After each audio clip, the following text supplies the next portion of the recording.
Okay, virtual club. Walang iba. Okay? So, online entrepreneur, Coach Kristen Tan. Oo, pala yun. Wait lang. Oh, wait lang. Ako na pala. Thank you, Coach Marky.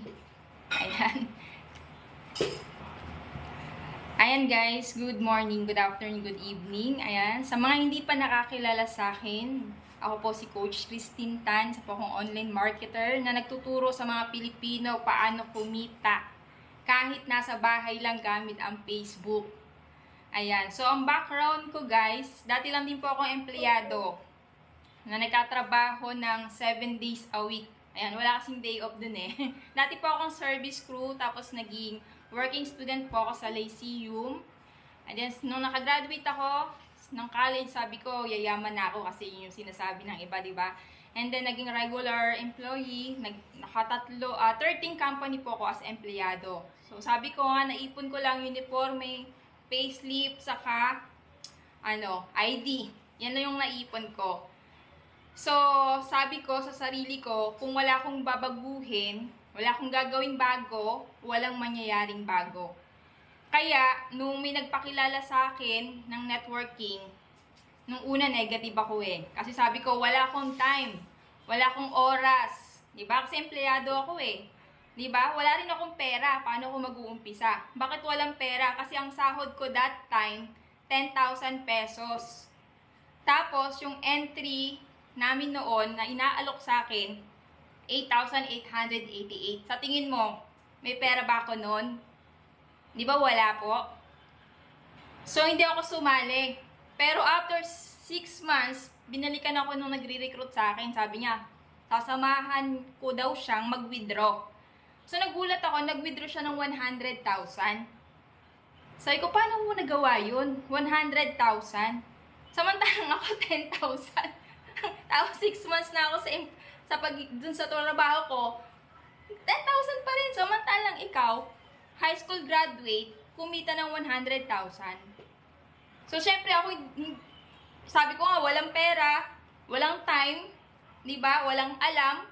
Pero nung nakita ko yun, bigla akong napaisip eh. Sabi ko, kung hindi ko susubukan, hanggang ngayon, empleyado pa rin ako.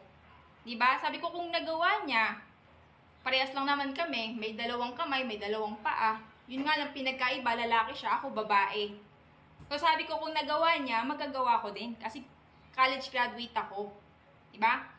Kung anong nalaman niya, pwede ko ring malaman. Kung anong ginawa niya, pwede ko ring gawin.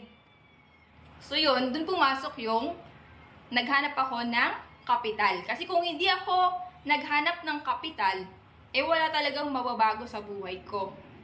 Diba? Sabi nga nila maghanap ka daw ng 10 kakilala mo, utangan mo ng tagwa 1K. So, ginawa ko po yun. Good news, wala pong nagtiwala at wala pong nagpautang. Sa tingin niyo, sumuko ako? Hindi. Hindi ako sumuko. Sabi nga, kung walang nagpautang sa'yo, ibig sabihin, wala kang value. Kasi wala silang tiwala na mababayaran mo yun. Kaya dapat, panggigilan mong baguhin yung buhay mo. Kasi kung hindi mo panggigigilan, nga. Tama po ba?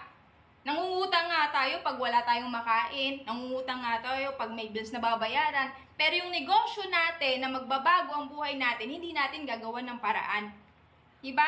So, dapat gawan natin ng paraan. Kasi ito nga yung nakikita natin na magbabago ng buhay natin eh.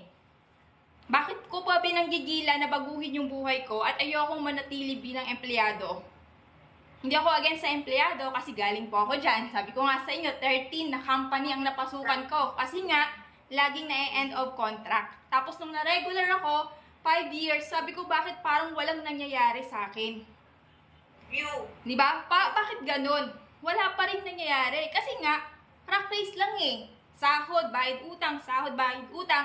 Kahit sipagan po natin sa trabaho natin, hanggang ganun lang po yung pwede natin kitain. Kasi yun lang yung ibibigay sa atin ng boss natin. Fix lang.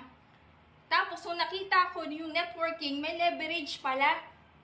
Diba? Kailangan mo lang maghanap ng masipag sa left, ng masipag sa right, magle-leverage ka.